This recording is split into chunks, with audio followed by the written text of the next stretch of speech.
Prime news ने जिस तरह से सैल्यूट किया है उन वॉरियर्स के लिए, उन लोगों के लिए, भले ही वो लोग हेल्थ सेगमेंट से ना हो, लेकिन कई लोग ऐसे भी रहे हैं जिन्होंने अपने घर से बैठकर इस देश की राष्ट्रनीति में मजबूती से अपना साथ दिया है। इसमें चाहे वो अफसरशाही की बात की जाए, चाहे वो राजनीतिक लोगों की बात की जाए जिन्होंने सामाजिक स्तर पर जाकर बहुत बेहतरीन काम किया, लोगों तक अपना मैसेज पहुंचाने के लिए, लोगों के लिए मदद करने के लिए। और जिस तरह से पहले बात हो रही थी, जैसे श्याम जाजू जी ने भी अभी सुबह के पैनल में, दोपहर के पैनल में बोला था कि अपनी तरफ से कि कहीं ना कहीं जो स्थितियां थीं वो भारत में बहुत ख़राब होने की उम्मीद हो रही थी, लेकिन बहुत अच्छी तरह से संभाली गई। चलिए, सबसे पहले मैं स्वागत करना चाहूँगा हमारे बीच में डॉक्टर, माफ़ कीजिएगा, DS मिश्रा जी हमारे साथ मौजूद हैं। मैं सबसे पहले स्वागत करना चाहूँगा सर का। आप चेयरमैन हैं DMRC के लिए और secretary of ministry of housing urban development के हैं, हमारे साथ में मौजूद हैं। मैं बहुत बहुत स्वागत करना चाहूँगा, स्टेज पे आमंत्रित करना चाहूँगा सर को। साथ ही साथ मोहसिन सर से रिक्वेस्ट करूँगा कि सर आप भी स्टेज पर आकर सर स्वागत सत्कार के लिए पहुँचो। इसके साथ ही मैं हमारे बीच में BJP से सांसद वीरेंद्र सिंह मस्त जी हैं, बड़े भाई हैं और ख़ास तौर से आज समय निकाल कर हमारे बीच में हैं। मैं उनको भी स्टेज पर सर स्वागत करना चाहूँगा।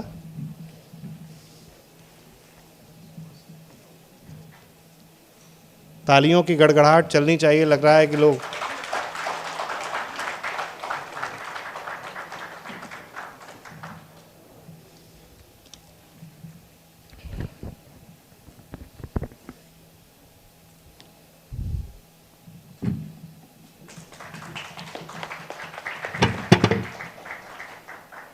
अब हम 5वें पैनल की तरफ रहेंगे, जिसका नाम है सोशल रिस्पॉन्सिबिलिटी इन पैंडेमिक। इसमें मैं स्वागत करना चाहूँगा सबसे पहले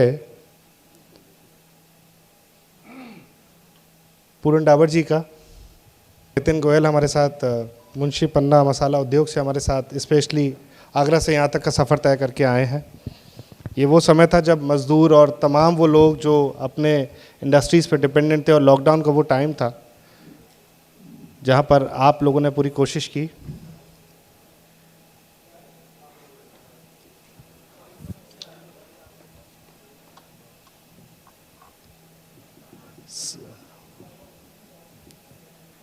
नाजिया खान को मैं बुलाना चाहूँगा स्टेज पर।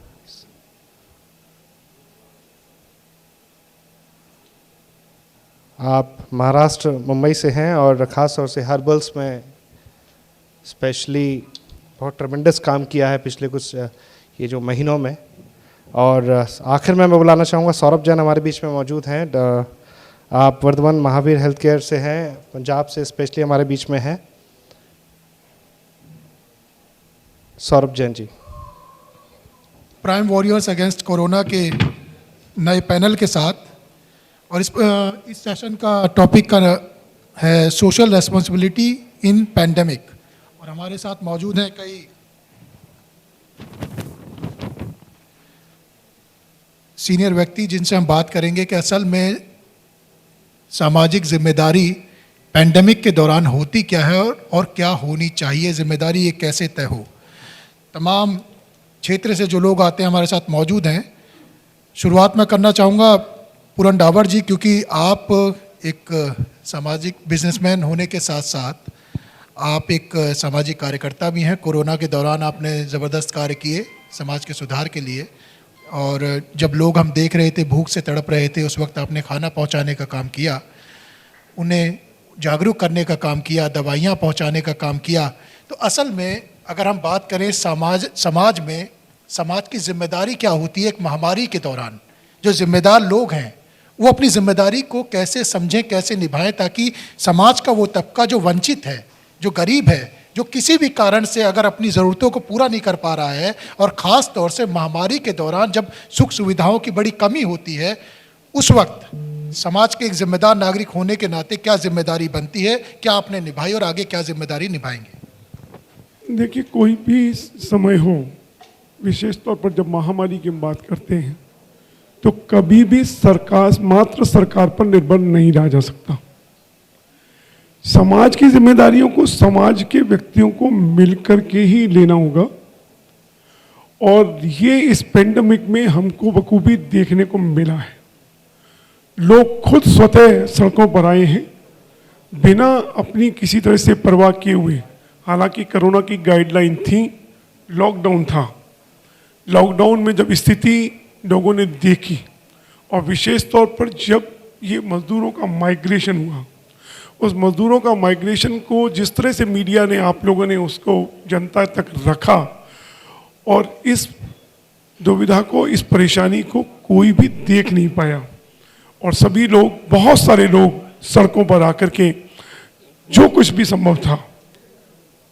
मेरे साथ था कि हमने अक्टूबर 2017 से एक शुरुआत की हुई थी, SDMT सक्षम डावर मेमोरियल ट्रस्ट में चलाता हूँ।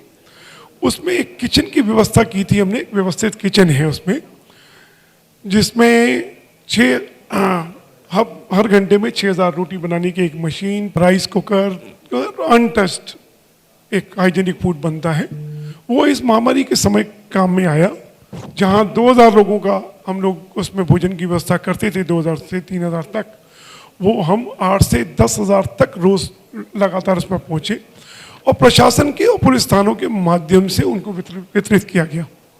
और मैं दावे के साथ कह सकता हूँ कि कम से कम आगरा से, और सबसे बड़ा लोड जो था वो उत्तर प्रदेश पर था, कि चाहे पंजाब से हो या दिल्ली से हो या उत्तर प्रदेश की लेबर काम करती है या बिहार की काम करती है, वो रास्ता आगरा के थ्रू ही था, आगरा से होकर गुजरता था। और मैं विश्वास के साथ कह सकता हूँ कम से कम आगरा से कोई भूखा नहीं निकला। और ये जो सारी व्यवस्था थी, ये भले ही हम कर रहे थे, लेकिन इसमें समाज के लोग सारे खुद जुड़े थे। किसी से कहने की, धन की व्यवस्था करने की जरूरत नहीं पड़ती थी। सब खुद कॉल करते थे कि आज 2000 का भोजन मेरी तरफ से होना है, आज 1000 तक भोजन मेरी तरफ से होना है, आज 20 दिन का भोजन, अगले 20 दिन तक का 1000 लोगों का भोजन मैं दूंगा। इस तरह की संवेदनशीलता पूरे समाज ने दिखाई और आज यही कारण है कि 130 करोड़ का बड़ा देश, जिसमें 80% लोग सड़कों पर काम करके अपना गुजर बसर चलाते हों और वो इस कष्टों से बाहर निकल सका। और कहीं ना कहीं भारत ने अपनी विश्व में एक अग्रणी भूमिका निभाई, वो समाज का एक बहुत बड़ा योगदान है। ये बहुत बड़ी बात आपने कही कि 130 करोड़ लोगों का एक विशाल देश इस महामारी के बड़े दौर से गुजरा और एक दूसरे की लोगों ने मिलकर मदद करी, समाज में एक सबने एकजुट होकर मदद करी, बड़ी बात है। लेकिन आपने एक जिक्र किया, एक शब्द लिया, सरकार। और निश्चित तौर से जब भी किसी देश के अंदर कोई महामारी आती है, और ख़ास तौर से हमारे देश का लोकतंत्र, सबसे बड़ा लोकतंत्र जो माना जाता है, तो समाज और जनता आपस में मिलकर काम करते हैं, मदद करते हैं, लेकिन सरकार की तरफ लोग नज़रें उठाकर देखते हैं कि सरकार क्या करने जा रही है लोगों के लिए।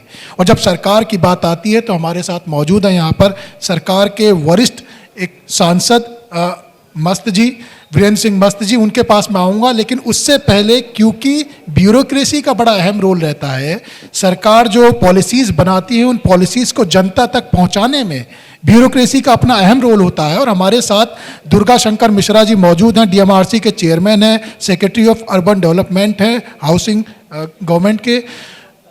और वो ऐसे अधिकारी माने जाते हैं जो अपनी जिम्मेदारी को बड़ी गहनता से, बड़ी सीरियसली लेते हैं और जनता के बीच में रहते हैं, जनता की नब्ज को भी बड़ी भली भांति समझते हैं। ऐसे चंद अधिकारी हैं जो जनता के बीच में रहते हुए जनता की के प्रति जो उनकी जवाबदेही है, जो जिम्मेदारी, उसे निभाने का काम करते हैं। दुर्गा शंकर मिश्रा जी, मैं आपसे माइक देने से पहले दुर्गा शंकर मिश्रा जी को, एक हमारे प्रेरणा स्रोत हैं, आगरा के DM रहे हैं बहुत पहले, और उन्होंने उस समय दिया था क्लीन आगरा, ग्रीन आगरा का नारा।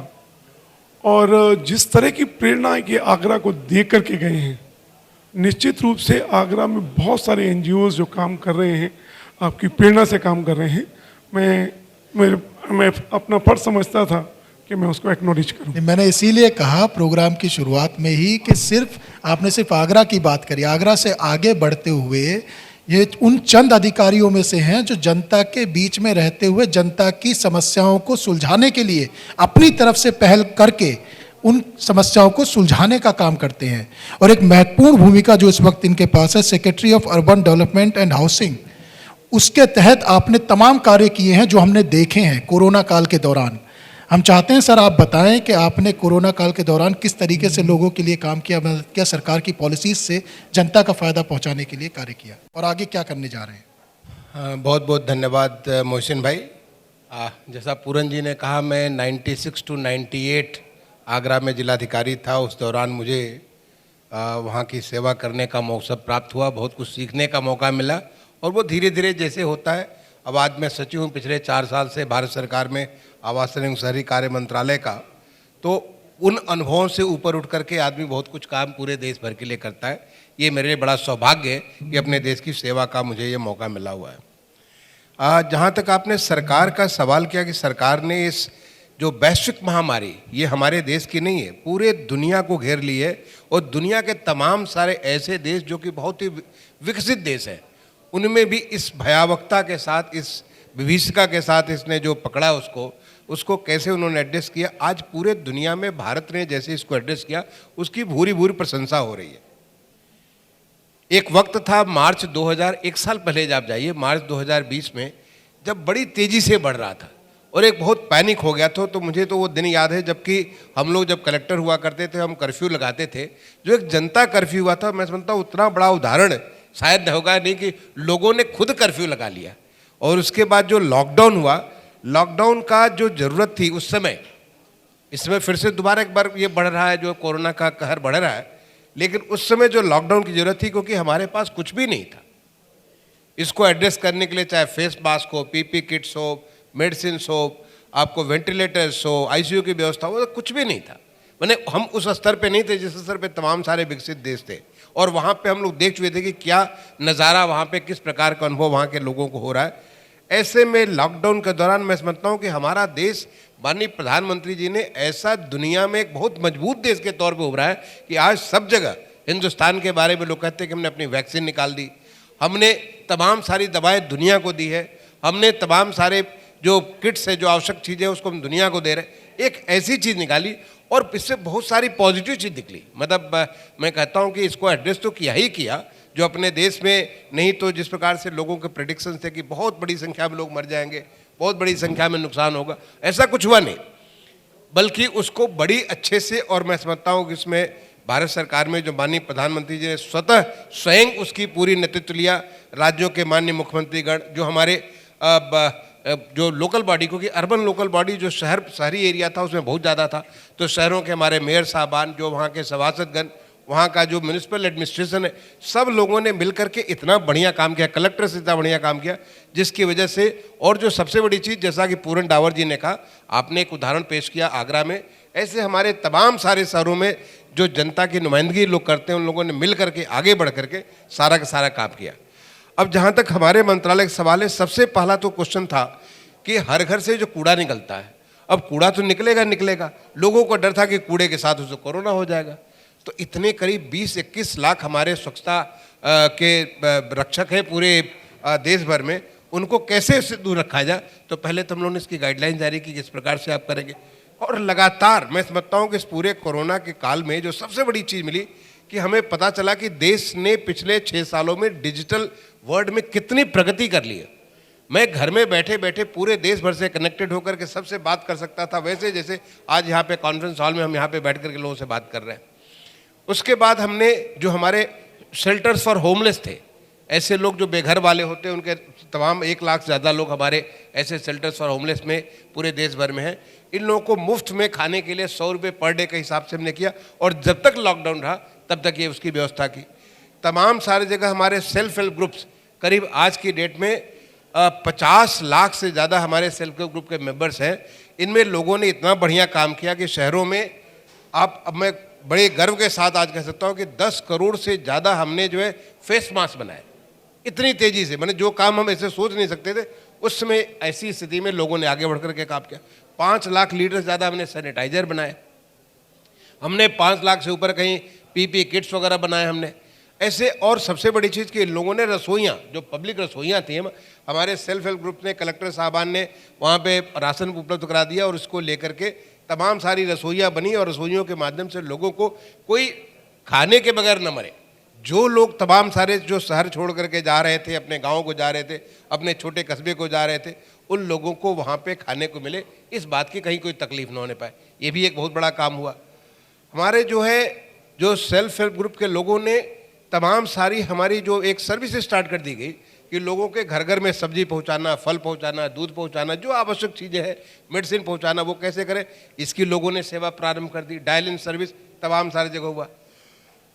जो हमारी स्मार्ट सिटीज़, ये देखिए कि माननीय प्रधानमंत्री जी की कितनी एक बड़ी सोच, बहुत आगे की सोच थी। जो हमारे 100 स्मार्ट सिटीज में हमारे 54 जगहों पे integrated command and control centre बन गए। वो हमारे वॉर रूम के तौर पे काम किए। अब पूरन दावर जी बताएंगे कि कैसे आगरा का कंट्रोल रूम जो था एक वॉर रूम के तौर पे काम करने लगा। तमाम सारे शहरों, पूरे प्रदेश के लिए काम करने लगा। जो लोग जा रहे थे उनको पास इशू करना, लोगों को सामान करना, अब ड्रोन के माध्यम से कहाँ पे सफाई करना है, कहाँ क्या करना, सारा सर्विलेंस करना। तो इन्फॉर्मेशन के बारे में, कम्युनिकेशन के बारे में ऐप बना करके तुरंत लोगों को इन्फॉर्मेशन पहुँचे, लोगों में पैनिक न होने पाए। लोग डर के मारे, बहुत सारे लोग डर के मारे ही बहुत सारे बीमार पड़ जाते हैं। तो ऐसी पैनिक न होने पाए, उसको कम्युनिकेशन, लोगों तक सीधे कम्युनिकेशन करना, लॉजिस्टिक्स का, सारी दवा का और जो तमाम सारी व्यवस्था उसको पूरा इंश्योर करना, और एक प्रेडिक्टिव मॉडलिंग कि आगे क्या होने वाला है, आगे कैसे होने वाला है, ताकि हम उसकी पूरी तैयारी रखें। तो ऐसी प्रोडक्टिव मॉडलिंग हमारे स्मार्ट सिटीज ने बना करके तैयार किया।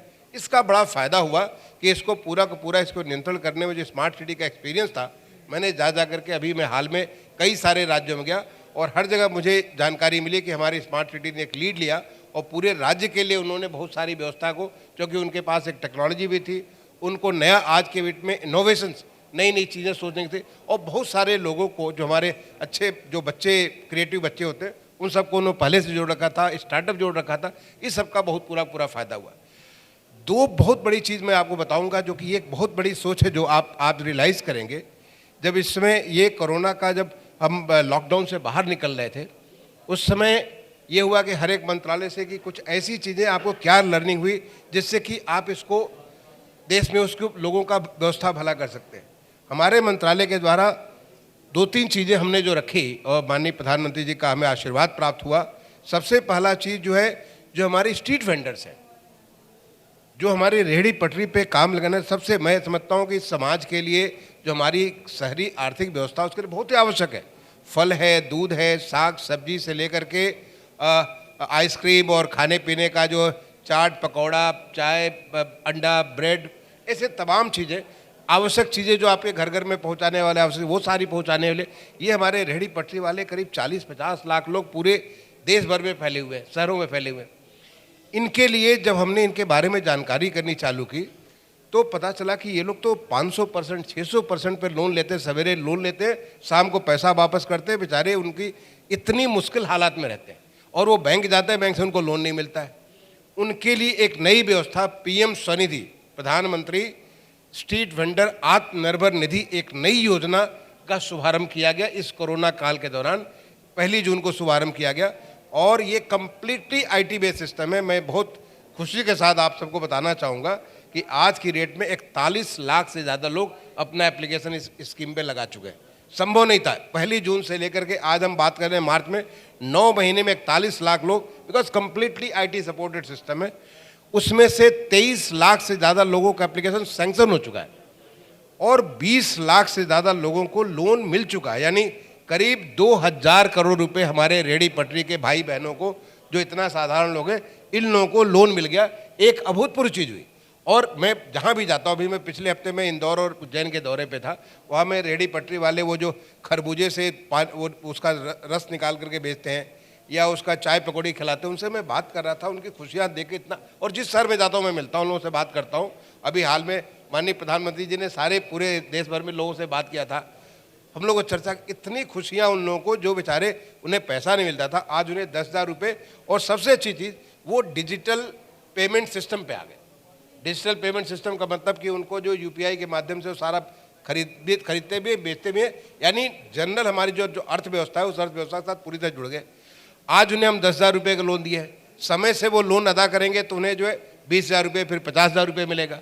और यही नहीं, जो लोन पे उनको 7% का जो इंटरेस्ट सबवेंशन भी है। समय से उनको जो ये हमारा डिजिटल का प्रयोग करते हैं, डिजिटल पेमेंट प्रयोग करते हैं, उन्हें 100 रुपये तक का इंसेंटिव भी है।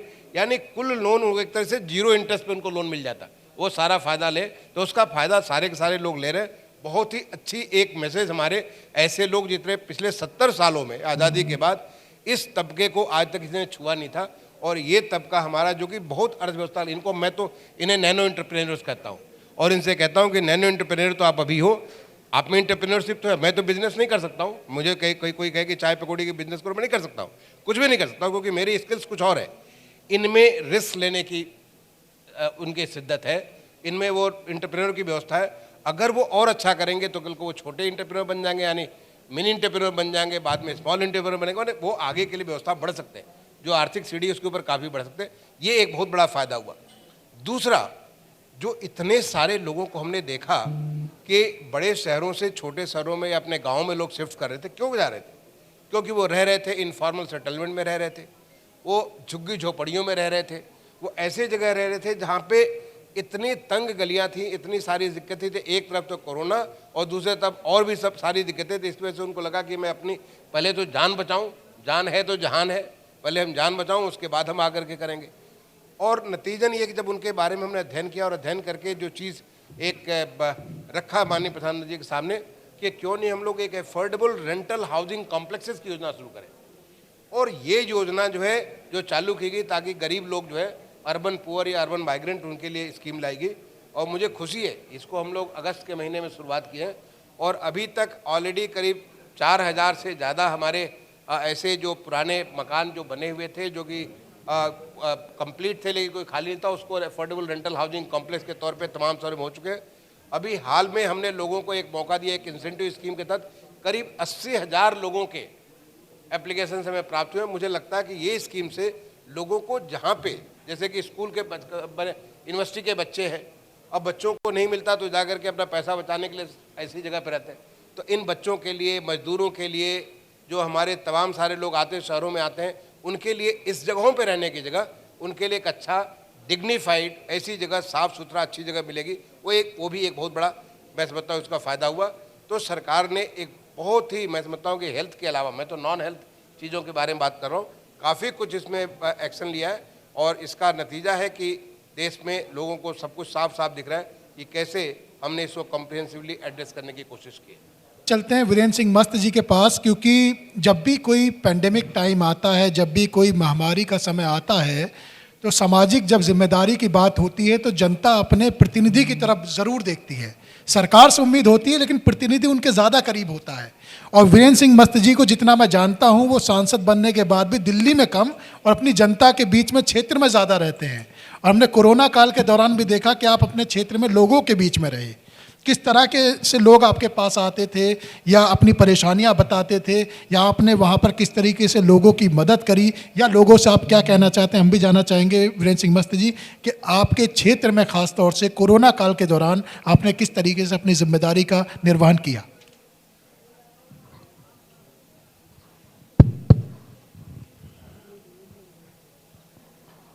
आज जिस विषय पर संवाद हो रहे हैं, मैं अपने पूर्व के 2 वक्ताओं को बड़ा ध्यान से सुना। मैं यहाँ अपने भाई मोहसिन के आदेश का पालन कर रहा हूँ, यहाँ उपस्थित हूँ। बाजार के असर ने भारतीय दर्शन पर कितना असर डाला था, लेकिन इस महामारी ने भारतीय जीवन दर्शन में कितनी शक्ति होती है यह प्रकट किया।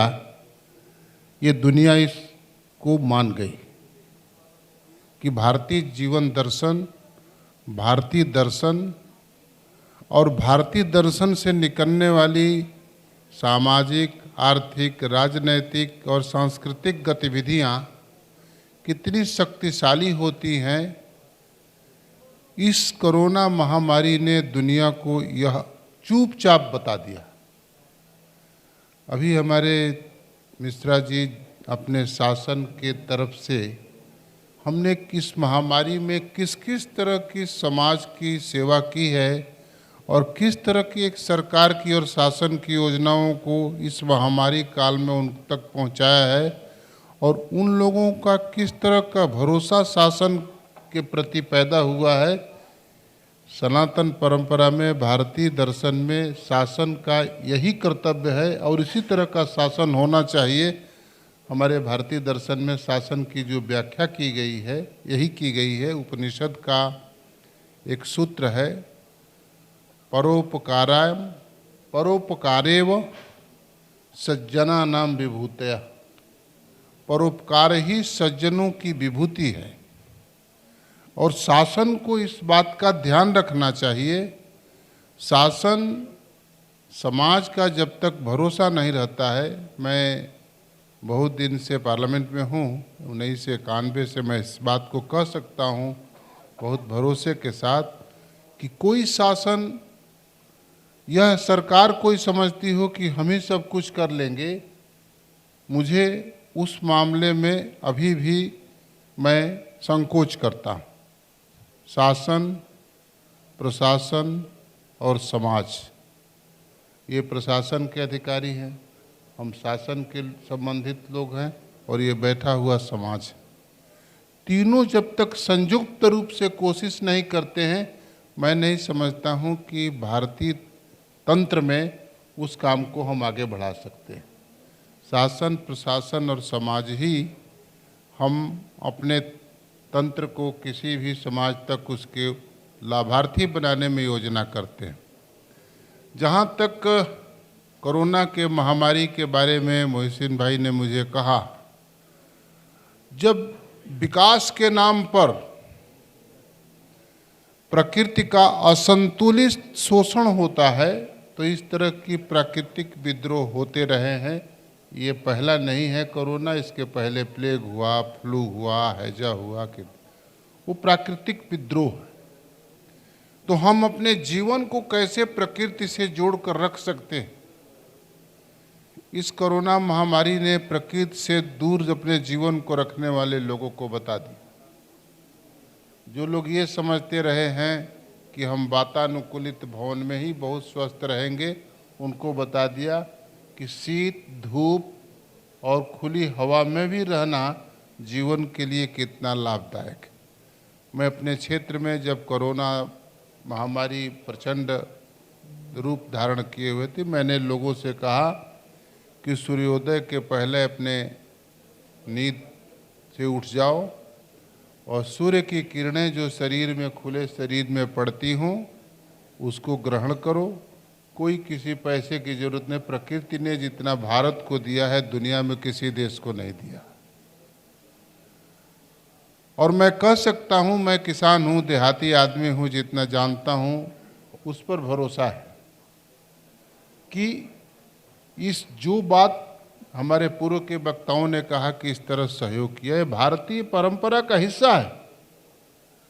हम किसी भी आपत्ति काल में, हम लोग बाढ़ के इलाके के रहने वाले हैं, मिश्रा जी भी बाढ़ के क्षेत्र के रहने वाले। बाढ़ में आता है, कैसे लोग एक दूसरे को एक नाव से, उससे झगड़े भी होते हैं आपसी पड़ोसी का, लेकिन उसी नाव में दोनों को बैठाकर उसका सामान रखकर दूसरे पार उतार देते हैं, सुरक्षित कर देते हैं। उसके मवेशी को भी उसी में लाद लेंगे, उसके घर के सामान को भी उसी में लाद लेंगे, चलेंगे। हैजा हुआ, प्लेग हुआ, मैंने सुना है, देखा नहीं है कि प्लेग की महामारी ने गांव के गांव लोगों का साफ कर दिया। हैजा की महामारी ने गांव के गांव लोगों को साफ कर दिया। आज हमारे मित्र रामकृष्ण दुबे बता रहे थे कि कैसी बीमारी है, घर में जब किसी को कोरोना हो जाता है तो जो घर के लोग उसको देखभाल करने के लिए लालायित रहते थे, उसको आइसोलेशन के नाम पर अलग करके ले जाते थे। ये सोचने का विषय है कि किस तरह की परिस्थितियां पैदा होती। लेकिन हमारे देश में समाज की एक परंपरा है परोपकार करने की, एक दूसरे के सुख दुख में शामिल होने का और सुख दुख बांटने का। वो कोई पदार्थ नहीं होता है, लेकिन मानसिक तौर पर हम किस तरह उसको बांट करके एक दूसरे का धैर्य, उस दूसरे को सांत्वना दिलाते हैं, ये भारतीय परंपरा का हिस्सा है। जनप्रतिनिधि के नाते भारतीय लोकतंत्र ने जो जनपत्री की जवाबदेह जिम्मेदारी दी है, उसमें इसी सांत्वना को आगे बढ़ाते हुए समाज को हम आगे ले चलने की कोशिश करते हैं एक सामाजिक कार्यकर्ता के नाते। आर्थिक विकास, सामाजिक विकास, राजनैतिक विकास, सांस्कृतिक विकास तो एक उसका बड़ा हिस्सा है। लेकिन हम समाज में भरोसा कैसे पैदा कर सकते हैं? शासन के नीतियों के द्वारा जो हमारे पूर्व के वक्ताओं ने बताया कैसे कैसे लोग काम किए हुए हैं, वो भारत में काम करने का समाज का एक कर्तव्य भी है, अकर्तव्य बोध भी उसको ये होता है कि हम किस तरह के काम करते हैं। और लोगों में एक सांत्वना का भी बोध होता है, समाज में काम करने से उसको सांत्वना होते हैं, वो भी एक प्रकार का व्यक्ति का समाज का कर्तव्य होता है। ये हमारा दर्शन है, भारतीय दर्शन, ये भारत की फिलॉसफी है, सोशल फिलॉसफी। इसलिए कोरोना ने भारतीय दर्शन की ताकत को दुनिया में स्थापित किया है। प्रकृति को सुरक्षित संरक्षित रखना, जल, जंगल, जमीन, जानवर, जन ये सुरक्षित रहे। मैं अपने पूर्व के वक्ताओं के साथ अपने को संबद्ध करते हुए आपसे एक प्रार्थना करूंगा, अपने जीवन को प्रकृति से जोड़िए। प्रकृति से जोड़ने का मतलब मैं ये कहूँगा कि प्रातः काल सूर्योदय के पहले अपना जागरण हो ही जाना चाहिए। सूर्योदय की किरणें आपके शरीर पर पड़ें, जिसको भोजपुरी में हम लोग कहते हैं कि शीत घाम लगना चाहिए, तो व्यक्ति को शीत घाम लगना ही चाहिए। स्वास्थ्य का एक बहुत बड़ा आधार होता है। मैं आपको स्वस्थ दिखता हूँ ना, उसका बड़ा कारण है कि मैं प्रकृति से जीवन को अपने को जोड़ के रखता। मैं प्रकृति से जीवन को, हमारा भाई मोहसिन हमको कभी तलाशता है तो मैं कहता हूँ मैं गांव पे हूँ बाबू अभी, तो क्या कर रहे हैं? तो मैं बताता हूँ कि दूध हल्दी गर्म करके पी रहा हूँ, चिवड़ा दही खा रहा हूँ। जो अपने देश में गांव में पैदा होने वाले अनाज हैं उसका सेवन करें। देखिए कोरोना के महामारी में सारे आर्थिक व्यवस्था चौपट हो गई, लेकिन कृषि अर्थव्यवस्था और ग्रामीण अर्थव्यवस्था भारत की इतनी शक्तिशाली है जो देश को अपने मुकाम से पिछड़ने नहीं दिया, जिसको हमारे मिश्रा जी कह रहे थे। वो कृषि अर्थव्यवस्था की ताकत, वो ग्रामीण अर्थव्यवस्था की ताकत है। और कृषि अर्थव्यवस्था, ग्रामीण अर्थव्यवस्था ही इस देश को ताकतवर भविष्य में भी कर सकती है। जैसे आपने रेहड़ी वालों को सहयोग देकर, मैं अपने क्षेत्र में बहुत सारे छोटे छोटे दुकानदारों को जो सड़क पर पटरी पर काम करते हैं, इनकी योजना से उनको लाभार्थी बनाया है। वो कितने उनके दिमाग में उनके भरोसा, उनके मन में भरोसा पैदा हुआ शासन के प्रति, मैं कह नहीं सकता। नहीं जानते नहीं थे कि कोई शासन मेरी भी चिंता करता है। मैं किसान हूँ, 6,000 रुपया मैंने प्रधानमंत्री जी से निवेदन किया किसानों को। आषाढ़ का, कार्तिक का महीना, हम लोग पूर्वी उत्तर प्रदेश से आते हैं, रबी और खरीफ के खेत की बुआई का समय होता है। किस तरह की कठिनाई होती है छोटे किसानों को, बड़े किसानों को।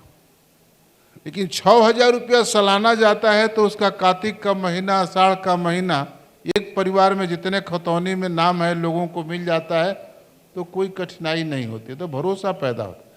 शासन के कार्यक्रमों से समाज को जब भरोसा पैदा होते हैं तो इस तरह की कठिनाइयों के सामना करने की शक्ति समाज में स्वाभाविक तौर पर पैदा ही हो जाती है।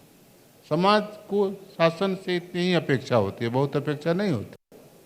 इसलिए मैं यही कहूँगा कि प्रकृति ने जितना भारत को दिया है दुनिया में किसी को नहीं दिया है। आप सब लोग यहाँ जागरूक नागरिक भारत के बैठे हैं। प्रकृति के संरक्षण और सुरक्षा के लिए आप भी जरूर रोज कोशिश करिए, अपने जीवन को प्रकृति से जोड़ कर रखिए। मैं एक सामाजिक कार्यकर्ता के नाते, राजनीतिक कार्यकर्ता के नाते भरोसा दिलाता हूँ कि जीवन पर भविष्य में कोई भी खतरा नहीं होने वाला। ये बहुत ही महत्वपूर्ण बात वीरेंद्र सिंह मस्त जी ने कही कि प्रकृति के करीब हम सबको रहना चाहिए और बहुत ही ज़रूरी है ये, क्योंकि आजकल की भागदौड़ भरी जिंदगी में ये कहीं पीछे छूट गया है। लेकिन कोरोना ने ये हमें दोबारा से याद दिलाया कि प्रकृति की अपनी ही अलग एक ताकत है और प्रकृति अगर अपने पर आ जाए तो हम सबको घर में बंद भी कर सकती है। तो हमें खुद ही प्रकृति के ज़्यादा से ज़्यादा करीब रहना चाहिए। एक और महत्वपूर्ण बात आपने कही कि शासन और प्रशासन अपना काम करते हैं, लेकिन वो तभी ज़्यादा बेहतर कर सकते हैं जब समाज भी उनके साथ जुड़ा हो। और समाज के यहाँ जिम्मेदार व्यक्ति मौजूद हैं हमारे साथ। सौरभ जैन में यहाँ मौजूद हैं, आप समाज के एक जिम्मेदार व्यक्ति हैं और सामाजिक जिम्मेदारी की बात हम लोग कर रहे हैं। शासन प्रशासन किस तरीके से कार्य करता है ये अभी इन्होंने बताया। आप समाज के अंदर रहते हुए समाज के जिम्मेदार व्यक्ति के तहत किस तरीके से महामारी के दौरान समाज के लिए कार्य करते हैं, शासन और प्रशासन के साथ कंधे से कंधा मिलाकर कार्य आपने किया, ये थोड़ा बताइए।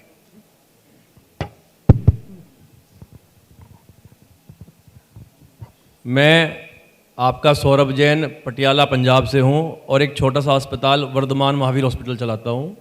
मैं मंच पर विराजमान अपने सभी सीनियर्स को प्रणाम करता हूं और यहां पे देश की इस पेंडेमिक में इस अर्थव्यवस्था को विचार विमर्श करने के लिए जो लोग पधारे हैं मैं उनको भी प्रणाम करता हूं।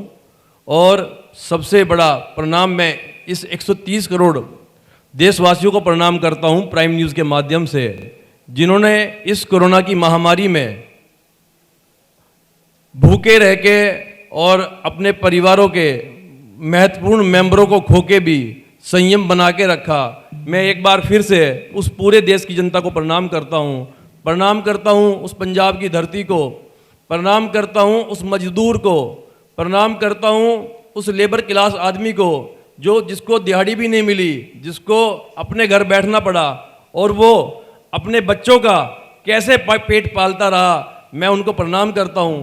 प्रणाम करता हूँ उन होटल इंडस्ट्री को, उन रेस्टोरेंटों को, उन मॉल के मालिकों को जिन्होंने करोड़ों रुपए की अर्थव्यवस्था खराब होने के बावजूद अपने एम्प्लॉइयों को सैलरी दी है। मैं उनको भी प्रणाम करता हूँ। मैं प्रणाम करता हूँ उन डॉक्टरों को जिन्होंने बॉर्डर पे जैसे फौजी लड़ता है ऐसे इस कोरोना की महामारी से जो लड़ते रहे, जो डटे रहे और अपना सर्वस्व निछावर करके अपने प्राण भी देश के लिए दे दिए। मैं प्रणाम करता हूं उन सफाई कर्मचारियों को जिन्होंने इस पेंडेमिक में अपनी जान की परवाह न करते हुए इस देश को महामारी से बचाया और कूड़े की व्यवस्था बना के रखी। मैं प्रणाम एक बार फिर उनको करता हूं। प्रणाम करता हूं उन पुलिसकर्मियों को जिन्होंने पुलिस नाकों पे खड़े हो के लोगों को मास्क लगा के, सैनिटाइजर लगा के उनकी हेल्प की। उनको भी मैं प्रणाम करता हूं। प्रणाम है उन फौजियों को जब चाइना कोविड की इस महामारी में देश पर टेढ़ी निगाह कर देख रहा था और हमारा देश का फौजी वहां पर डटा रहा। एक बार फिर प्रणाम है उन फौजियों को। बात करते हैं हमारी सरकारों की जिन्होंने देश को 70 साल पीछे कर दिया, फिर भी देश की जनता अड़ी रही। मैं प्रणाम करता हूं देश के प्रधानमंत्री नरेंद्र जी मोदी जी को जिन्होंने देश की जैसी भी व्यवस्था थी उसमें एक देश का एक लीडर की तरह नेतृत्व किया कि उन्होंने देश को संयम बना के रखा। चाहे वो दीपक जलवाए, चाहे वो घंटियां बजवाई, उन्होंने देश की जनता का मोरल डाउन नहीं होने दिया। मैं प्रणाम करता हूं नरेंद्र मोदी जी को जिन्होंने देश के लिए पहली सरकार में कि एक ऐसी महामारी में तुरंत ऐसी वैक्सीनेशन बनवाई जो भारत को तो छोड़ो देश विदेशों में भी सप्लाई करवाई है। तो मैं आप लोगों को यही कहूँगा कि इस कोरोना की महामारी में दो रूप जनता के, डॉक्टर्स के, पब्लिक के, नेताओं को देखने को मिले। मैक्सिमम नेता जब गरीब मर रहा था, जब गरीब सड़कों पे था, मैक्सिमम नेताओं की रिपोर्ट कोरोना पॉजिटिव आ चुकी थी और वो घरों से बाहर नहीं निकले। उस गरीब को कोरोना हुआ या नहीं हुआ, मैक्सिमम नेताओं की रिपोर्ट पॉजिटिव आई क्योंकि उनको घर से निकलना नहीं पड़ता था। मैं प्रणाम करता हूं उन उद्योगपतियों को, उन सामाजिक संस्थाओं को जिन्होंने कोरोना की इस महामारी में अपना घर भी लुटाकर गरीबों को खाना खिलाया, राशन बांटा। और मैं नसीहत देता हूं उन राजनेताओं को जिन्होंने एक एक आटे की थैली बांट के भी 10 बार फोटो खिंचवाए हैं। मैं आप लोगों को वर्धमान अस्पताल की तरफ से मैं उन डॉक्टरों को फिर प्रणाम करता हूं। मैं प्रणाम करता हूं अपने अस्पताल के 190 कर्मचारियों को, डॉक्टरों को जिन्होंने कोविड की इस महामारी में एक भी दिन वर्धमान अस्पताल की इमरजेंसी बंद नहीं की। और जिले का पहला अस्पताल था, प्राइवेट अस्पताल। जब डॉक्टरों को डर लग रहा था, कई डॉक्टरों की आवाज़ आती थी कि मरीज बाद में देख लेंगे, बचे तो पैसे फिर कमा लेंगे। ये वर्धमान अस्पताल पटियाला के जिले का पहला अस्पताल था जिसने ना एक भी दिन इमरजेंसी बंद करी और प्राइवेट में सबसे पहले पेशेंट रखकर लोगों की जान बचाई। मेरा 50 बेड का हॉस्पिटल था, 86 पेशेंट एक एक दिन में कोरोना के हमने एडमिट किए हैं। मैं प्रणाम फिर करता हूँ अपने उन डॉक्टरों को और देश की इस जनता को कि उन्होंने इस पेंडेमिक में जो संयम बना के रखा, जो धैर्य बना के रखा, सत सत नमन है। सौरभ जी, आपको और आपकी पूरी टीम को प्राइम न्यूज़ की तरफ से साधुवाद कि आपने कोरोना जैसे कठिन समय में समाज के लिए, लोगों के लिए शानदार काम किया। आपको एक बार फिर बहुत बहुत मुबारकबाद, बहुत शुभकामनाएं। हमारे साथ नाजिया खान भी मौजूद हैं। आप एनजीओ चलाती हैं और लोगों के बीच में रहकर लोगों की भलाई के लिए काम करती हैं। आपने किस तरीके से काम किया और क्या मैसेज आप देना चाहती हैं समाज में, ख़ासतौर से पेंडेमिक टाइम में अपनी जिम्मेदारी को समाज के लोग निभाएं इसके लिए? नमस्कार, I am Nazia Khan, founder of NK herbal.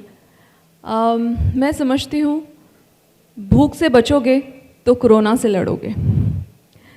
तो ज़रूरी एक हमारा बहुत बड़ा वर्ग है जो कि रोज़ दिन से सुबह से लेकर रात तक कमाता है और उसी कमाई से वो अपने घर का खर्चा चलाता है।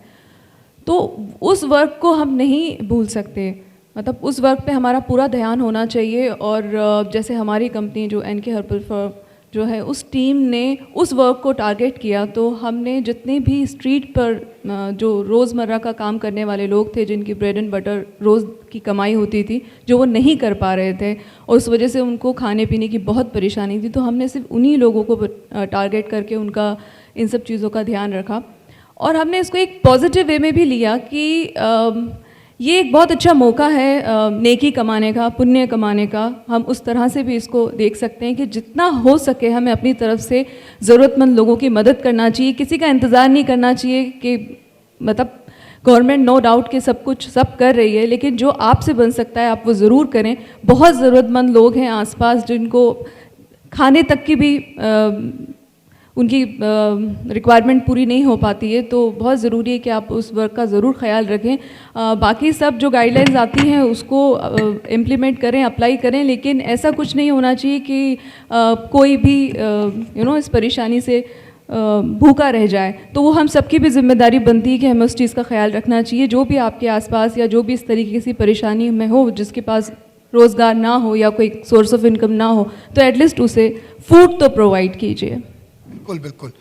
खाना तो सबकी ज़रूरत है और वो प्रोवाइड होना चाहिए। और जैसे कि यहाँ बताया गया कि समाज में सबको, हर वर्ग को मिलकर काम करना होता है, ख़ासतौर से जब पेंडेमिक टाइम होता है। तो ऐसा नहीं है सिर्फ डॉक्टर्स या एनजीओ या अधिकारी और नेताओं ने काम किया हो, बहुत सारे व्यापारी हैं जो जिन्होंने बढ़ चढ़ कर इसमें हिस्सा लिया, काम किया। हमारे साथ मौजूद हैं मुंशी पान मसाला से नितिन गोयल जी, जिन्होंने भी इस पेंडेमिक टाइम के दौरान बढ़ चढ़ कर हिस्सा लिया था, लोगों की भलाई के लिए कार्य किया था। आपसे मैं जानना चाहूँगा किस तरीके से आपने कार्य किया और क्या आप मैसेज समाज को देना चाहते हैं? नमस्कार, मैं नितिन गोयल, मुंशी पन्ना मसाला उद्योग प्राइवेट लिमिटेड आगरा से। ये वक्त, कोरोना वक्त जो था वो एक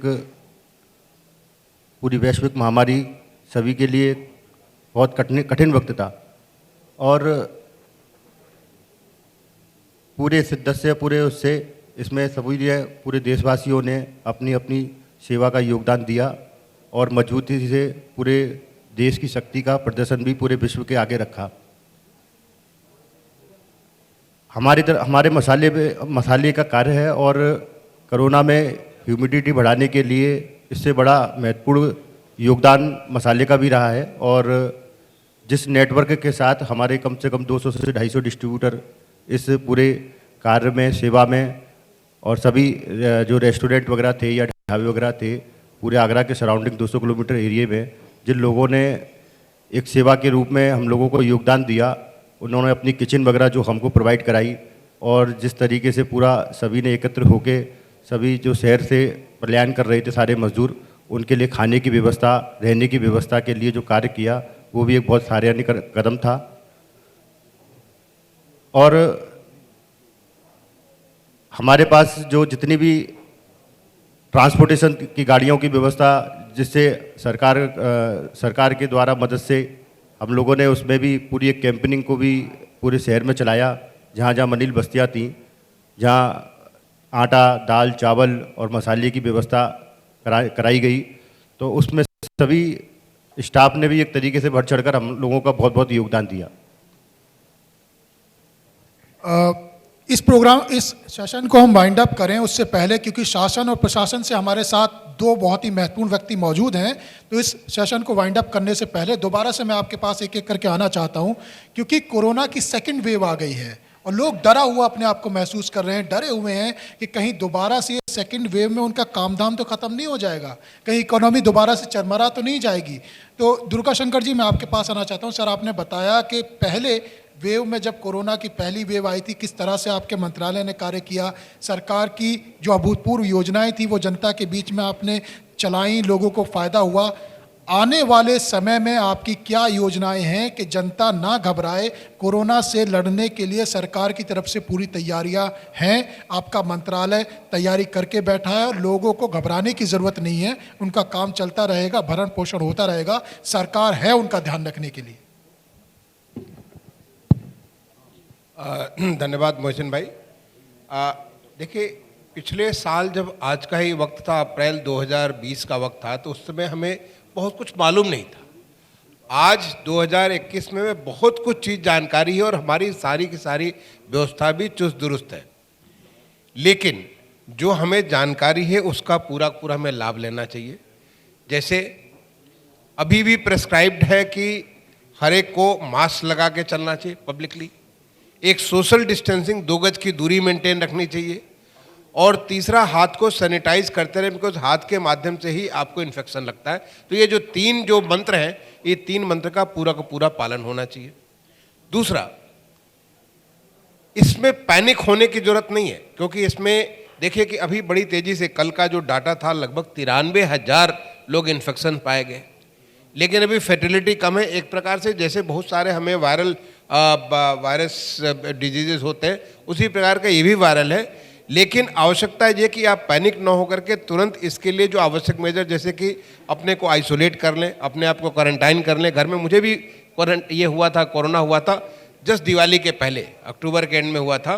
तो उसमें आप जो आपका प्रेस्क्राइब पीरियड है 3 हफ्ते के लिए, अपने आप को क्वारंटाइन कर लें, दूसरों से दूर रहें ताकि दूसरों को इन्फेक्शन न लगने पाए, क्योंकि जो आप पे करीब लोग हैं उनको भी इन्फेक्शन लग सकता है, ये बहुत आवश्यक है।